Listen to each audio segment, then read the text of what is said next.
Ole ole, this is Hellhound Engineering Solutions bringing you a down and dirty installation of the Universal Bike Brake Assembly.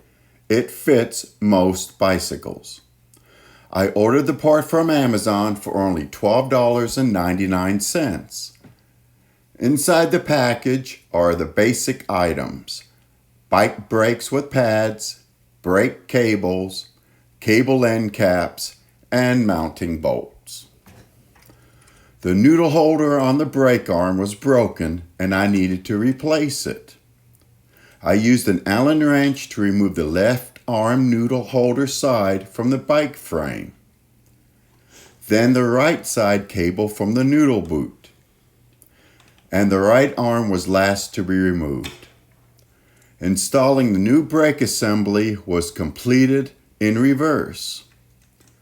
The right side arm attached to the frame, reconnecting the noodle boot cable to the arm, noodle side arm back on the frame, placing the noodle arm into the noodle holder, and adjusting the brake pads accordingly.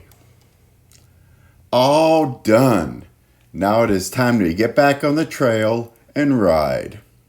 Ole ole, another do-it-yourself project complete. If you like this video, then give it a thumbs up and subscribe for more content.